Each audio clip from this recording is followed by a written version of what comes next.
ఈ రోజు వీడియోలో స్పెషల్ చిలకడ దుంప హల్వా. మరీ ఎక్కువ టైం తీసుకోకుండా ఈ చిలకడ దుంపతో చేసిన హల్వా చాలా తక్కువ టైంలోనే రెడీ అయిపోతుంది. ఒకసారి హల్వాను ఈ విధంగా ట్రై చేయండి. టేస్ట్ అయితే చాలా బాగుంటుంది. మరి ప్రాసెస్లోకి వెళ్ళిపోదాం, వచ్చేయండి. ఇక్కడ నేను సుమారుగా 1/2 కేజీ చిలకడ దుంపలు తీసుకున్నాను. వాటర్తో శుభ్రంగా కడిగేసి చిన్న చిన్న ముక్కలు కట్ చేసుకుని ఆవిరి మీద ఉడికించుకోవాలి. ఈ దుంపలు ఉడకడానికి పెద్దగా టైం పట్టదు, 10 నిమిషాల్లో ఉడికిపోతాయి.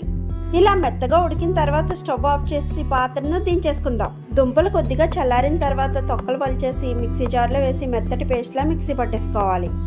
ఇప్పుడు స్టవ్ మీద చిన్న పెనం పెట్టేసి 1 స్పూన్ నెయ్యి వేసి నెయ్యి కొద్దిగా మరిగిన తర్వాత 1/2 కప్పు జీడిపప్పు పలుకులను వేసుకోవాలి. ఈ జీడిపప్పును మంచి కలర్ వచ్చేంత వరకు ఫ్రై చేసుకుని పక్కన పెట్టేసుకుందాం. ఇప్పుడు స్టవ్ వెలిగించి అడుగు మందంగా ఉన్న పెనం పెట్టుకుని 1 కప్పు బెల్లం పొడి, 1/2 కప్పు వాటర్ వేసి బెల్లం పూర్తిగా కరిగించుకోవాలి. ఇలా బబుల్స్ లా వచ్చిన తర్వాత ముందుగా రెడీ చేసి పెట్టుకున్న చిలకడ దుంప పేస్ట్ ని ఇందులో వేసేసుకోవాలి. ఈ బెల్లం పాకంలో పేస్ట్ అంతా బాగా మిక్స్ అయ్యేలా ఉండలు లేకుండా కలుపుకోవాలి. మంటను హై ఫ్లేమ్ లో కాకుండా లో టు మీడియం లో అడ్జస్ట్ చేసి ఈ హల్వాను ప్రిపేర్ చేసుకోవాలి.